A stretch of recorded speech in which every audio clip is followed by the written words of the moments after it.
মায়াপুর মানেই আমাদের চোখের সামনে ভেসে ওঠে ইস্কন মন্দির।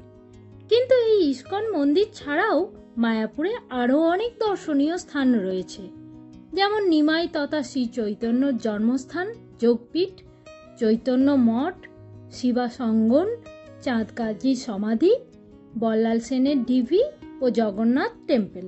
আমরা আজ এই জায়গাগুলি ঘুরে দেখব।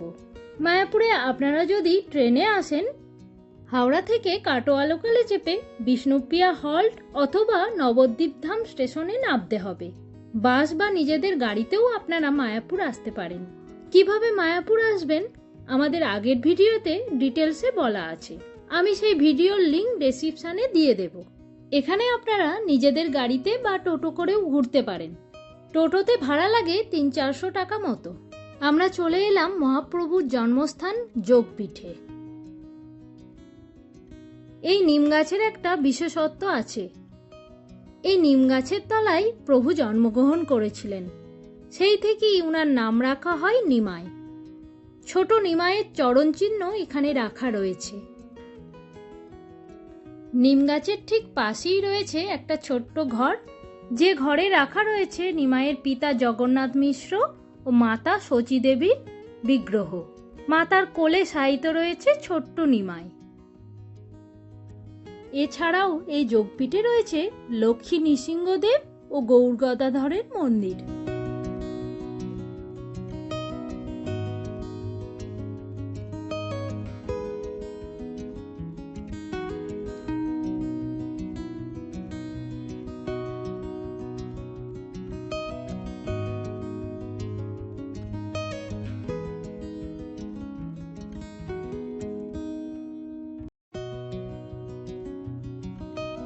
যোগপীঠ থেকে বেরিয়ে 2-3 মিনিট যাওয়ার পরেই আমরা পৌঁছে গেলাম শিবা সঙ্গনে।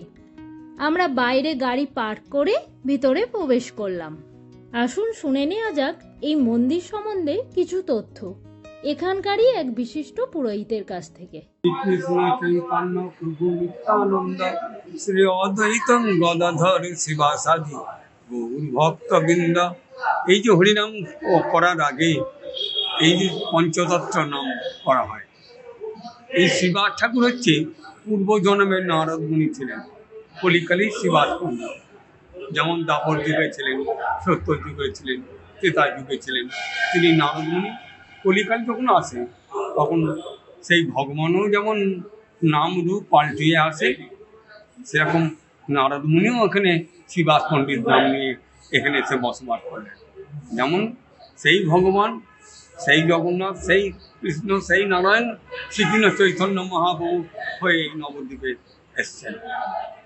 আর সেই নারদ মুনিও শিবাস পণ্ডিত নাম নিয়ে এখানে এসছেন। এখানে এই শিবাস ঠাকুরের বাড়ি বা মন্দির। এই শিবাস ঠাকুরের বাড়িতেই পৃথিবীর প্রথম হরে কৃষ্ণ কৃষ্ণ কৃষ্ণ হরে হরে, হরে রাম রাম রাম হরে হরে। বিশ্বের প্রথম এই 514 বছর আগে শ্রীকৃষ্ণ চৈতন্য মহাপ্রভু তার শ্রীমুখ থেকে পৃথিবীর প্রথম 16 নাম 32 অক্ষরে এই তারক ব্রহ্ম নাম পৃথিবীর প্রথম এই মন্দিরেই আরম্ভ করেছিলেন ভগবান শ্রীকৃষ্ণ চৈতন্য মহাপ্রভু। 514 বছর আগে হরিনাম বলে কেউ জানতো না। তখনকার দিনের ব্রাহ্মণরা নানা দেবদেবীর পূজা করত। যারা কালী পুজো করত, কালী মন্ত্র দ্বারা, সেই কালী মন্ত্রের যেসব মন্ত্রগুলো আছে সেই সুস্থভাবেই তারাই করত। যারা মনসা পুজো করতো মনসা মন্ত্র দ্বারাই করতো, যারা শিব পুজো করতো শিব মন্ত্র দ্বারাই করতো। কিন্তু হরিনাম বলে কোনোদিন তারা মুখে আনেনি, জানতো না। শ্রীকৃষ্ণ চৈতন্য মহাপ্রভু কলিযুগে যে নাম সংকীর্তন যুগের ধর্ম, প্রতি মানুষের ধর্ম, সেই ধর্মটাকে প্রতি মানুষরা ভুলে গিয়েছিল। সেইটাকে জাগরণ করার জন্য শ্রীকৃষ্ণ চৈতন্য মহাপ্রভু ভগবান স্বয়ং তিনি হরিনাম সংকীর্তন করলেন এবং সকলকে পড়ালেন। আমরা সেই মন্দিরে এসেছেন। সেই সময় ভারতবর্ষে মোগল সাম্রাজ্য ছিল। মোগল সাম্রাজ্যের অধীনে দিল্লি সম্রাট ছিল আকবর। আকবরের অধীনে এখানে যে জমিদারি করত তার নাম মৌলানা সিরাজউদ্দিন চাঁদ কাজী। তার দল বলে সে সংকীর্তনে বাধা দিয়ে পোল ভেঙে।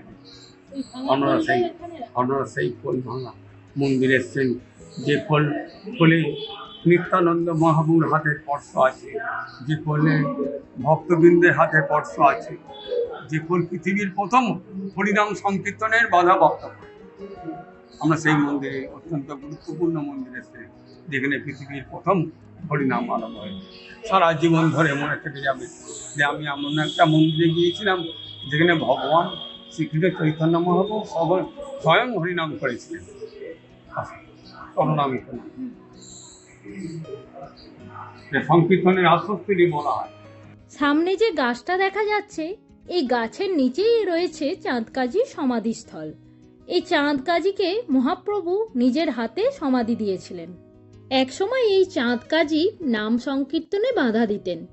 পরে তিনি মহাপ্রভুর ভাবাবেগে উদ্বুদ্ধ হয়ে তার শিষ্য হন। ইস্কন মন্দির থেকে এই সমাধিস্থলের দূরত্ব প্রায় 3 কিলোমিটার। আমরা এখন চলে এলাম রাজাপুর জগন্নাথ মন্দিরে। এই মন্দিরটি ইস্কন দ্বারাই পরিচালিত হয়। ইস্কন মন্দিরের 4-5 কিলোমিটার দূরে এটি অবস্থিত।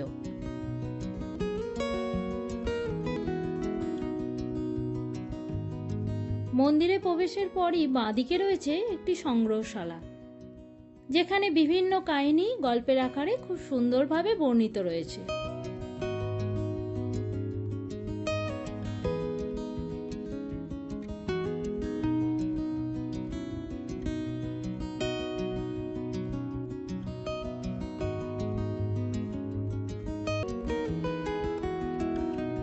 মূল মন্দিরের সামনেই রয়েছে গরুর পাখি।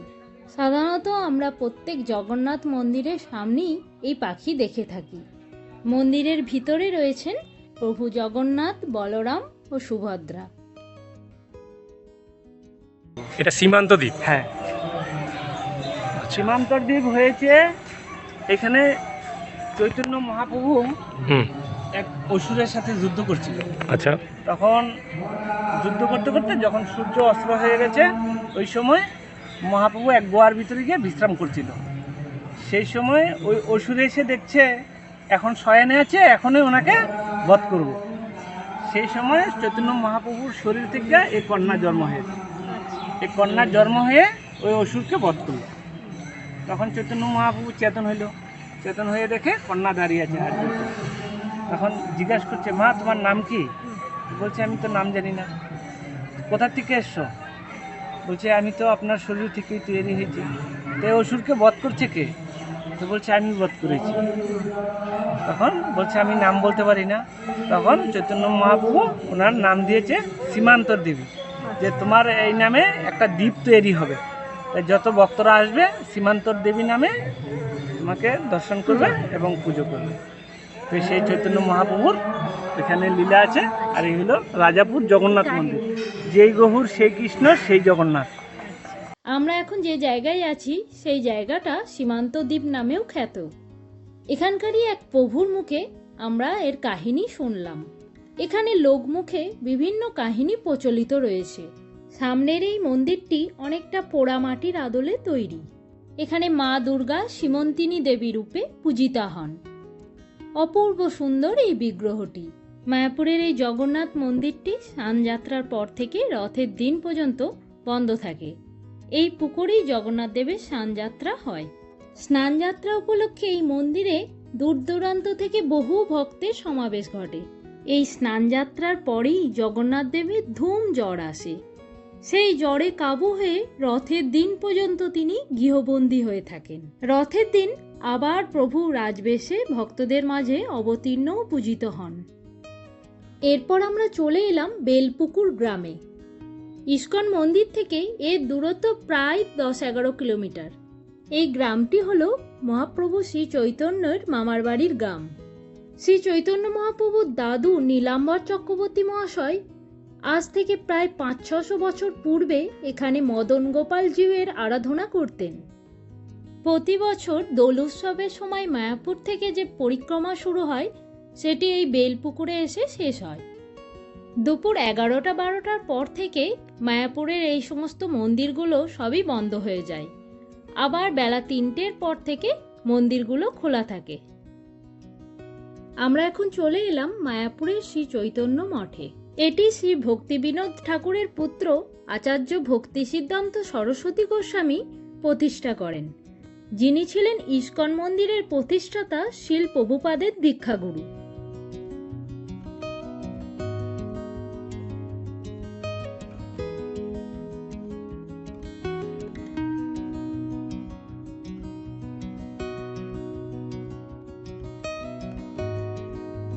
অনেকটা জায়গা জুড়ে এই মঠটি অবস্থিত।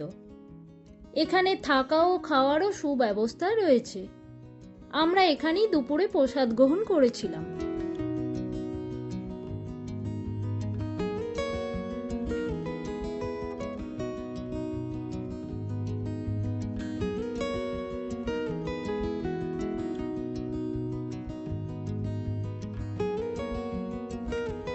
প্রায় 500 বছর আগে চন্দ্রশেখর আচার্যের বাড়ি ছিল এখানে, যিনি ছিলেন সচিমাতার বোন সর্বজয়ার স্বামী।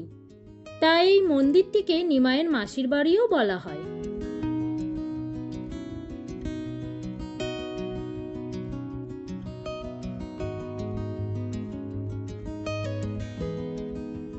এই চৈতন্য মঠের প্রাকৃতিক শোভা অসাধারণ। এখানে রয়েছে একটি শ্রী চৈতন্যদেবের ষড়ভুজ মূর্তি।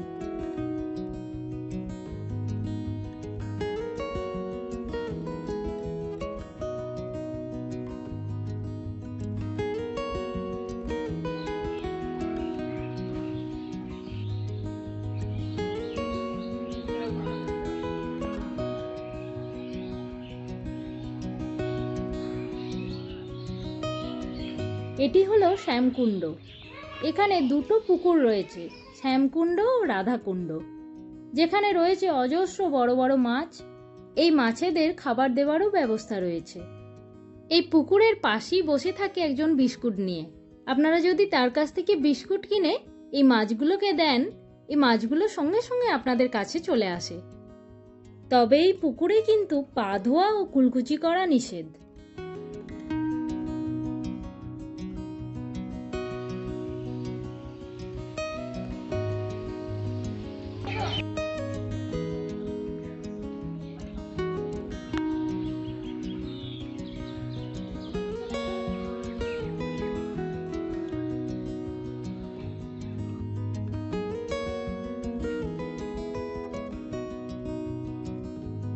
এই পুকুরটাই হলো রাধাকুণ্ড।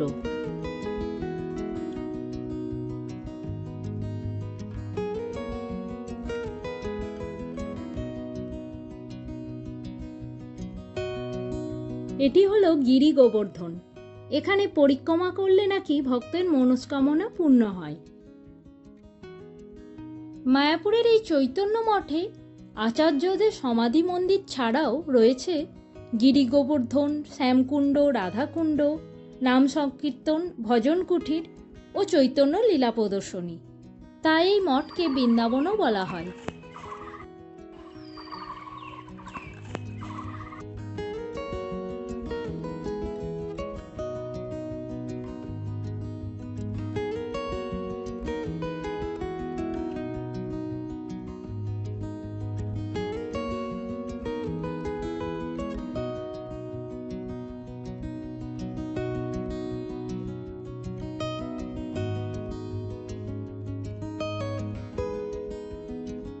আমাদের মায়াপুর ভ্রমণ এখানেই শেষ হলো।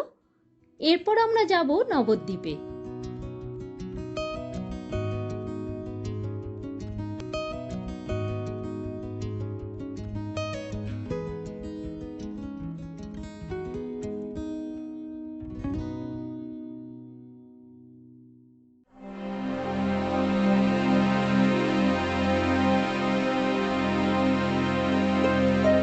মায়াপুর থেকে আমরা এখন যাচ্ছি নবদ্বীপে। কৃষ্ণনগর পার হয়ে আমরা গৌরাঙ্গ সেতুতে চলে এলাম। আপনারা এই ব্রিজ না পার হয়েও ডাইরেক্ট মায়াপুর থেকে নবদ্বীপ লঞ্চে করেও চলে আসতে পারেন। এই ব্রিজ পার হয়ে 1-2 মিনিট যাওয়ার পরই ডান দিকে যে রাস্তাটা পড়লো, সেই রাস্তা ধরে আমরা এগিয়ে চললাম। এটি হলো কোলেরডাঙ্গা রোড। এই রোড ধরে কিছুটা এগোলেই আমরা পৌঁছে যাব শ্রী শ্রী কেশবজি গৌড়ীয় মঠে।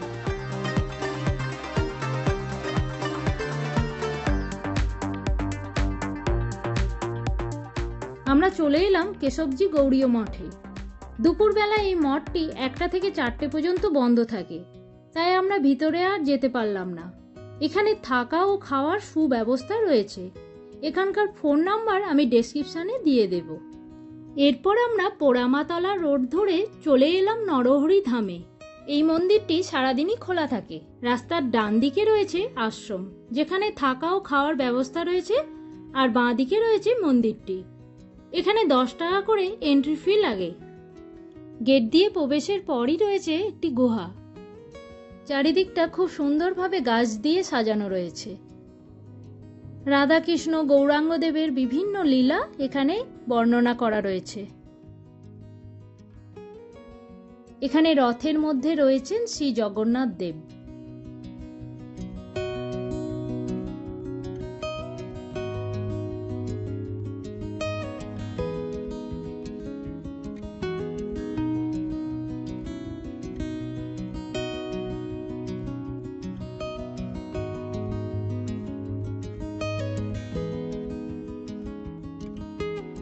নবদ্বীপের এই নরহরিধাম মন্দিরের মধ্যে রয়েছে আরও একটি মিউজিয়াম।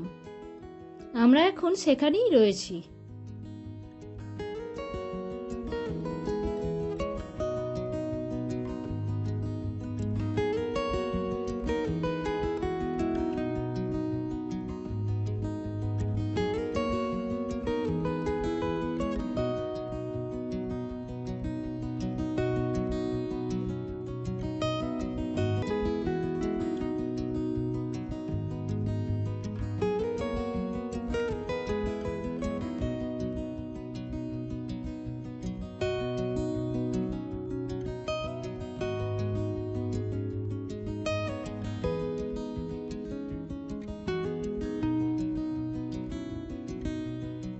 সামনে যে মূর্তিটি দেখা যাচ্ছে, এটি হলো 60 ফুটের গৌরাঙ্গ মূর্তি।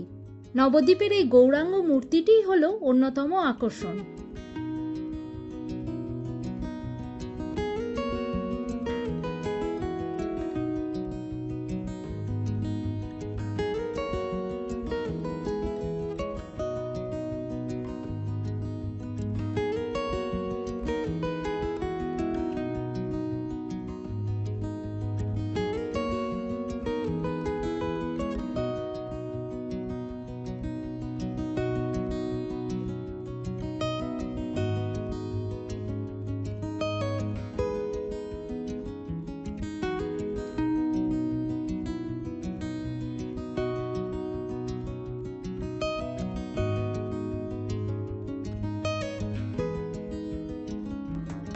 এরপর আমরা চলে এলাম গুপ্ত বৃন্দাবন দর্শন করতে।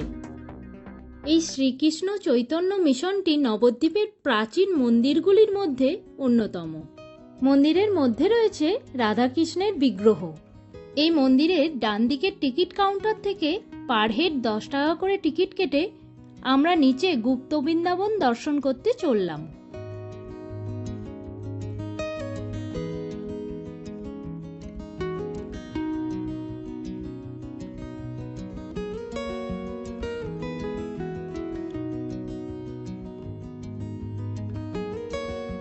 এই গুপ্ত বৃন্দাবনের ভিতরে ইলেকট্রিকের মাধ্যমে অটোমেটিক পদ্ধতিতে বিভিন্ন কৃষ্ণলীলা, রামলীলা, রাম রাবণের যুদ্ধ, সীতার অগ্নি পরীক্ষা ও ভীষ্মের সরসজ্জা, মহাপ্রভুর বিভিন্ন লীলা, রাসলীলা, বিভিন্ন পৌরাণিক কাহিনীগুলি খুব সুন্দরভাবে তুলে ধরা হয়েছে। জায়গাটি সত্যিই দেখার মতো।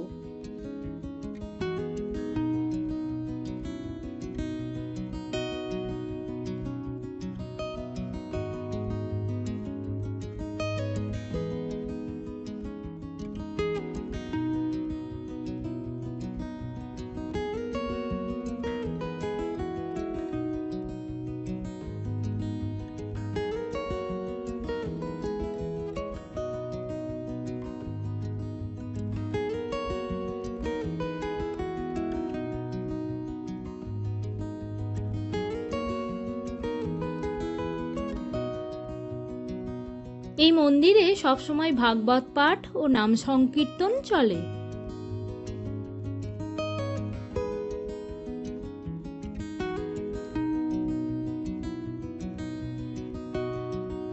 এরপর আমরা চলে এলাম নবদ্বীপের খুবই বিখ্যাত সোনার গৌরাঙ্গ দর্শন করতে। এই মন্দিরটি দুপুর 1টা থেকে 5টা পর্যন্ত বন্ধ থাকে। এই মন্দিরে 10 টাকা করে এন্ট্রি ফি লাগে। এই মন্দিরটি একটি বাড়িতে অবস্থিত।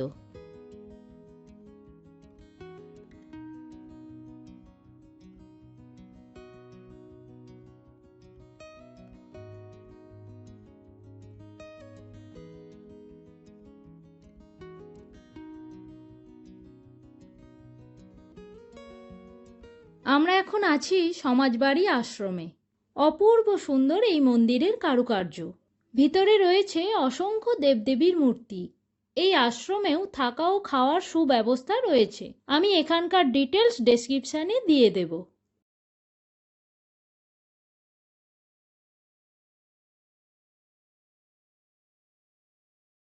আমরা এখন যাচ্ছি শিবাসঙ্গন ঘাট রোড ধরে।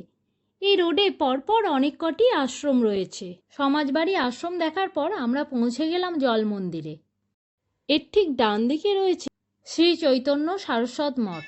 নবদ্বীপের সব মন্দিরগুলো প্রায় কাছাকাছি অবস্থিত।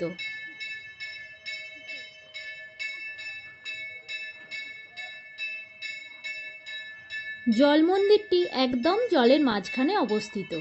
এখানে বোটে করে মন্দিরে যাওয়ার ব্যবস্থা রয়েছে। পুকুরের চারিদিকটা খুব সুন্দর করে বাঁধানো। এই জল মন্দিরের সামনেই রয়েছে সদাশিব গঙ্গাধর মন্দির। আমরা যখন গিয়েছিলাম তখন মন্দিরে সন্ধ্যারতি চলছিল।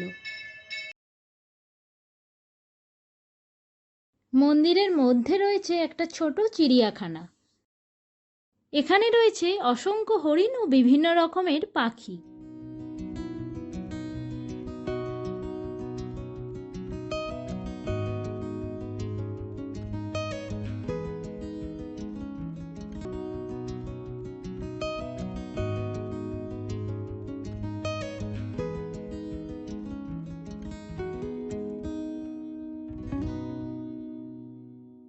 এখানে বেশিরভাগ জায়গায় রাস্তাগুলো খুব সরু, তাই এখানে টোটো করে ঘোরাটাই সুবিধাজনক। আমাদের একদিনে মায়াপুর ও নবদ্বীপ ভ্রমণ এখানেই শেষ হলো। ভিডিওটা যদি ভালো লাগে please do like, comment and subscribe. ভালো থাকবেন। Thank you.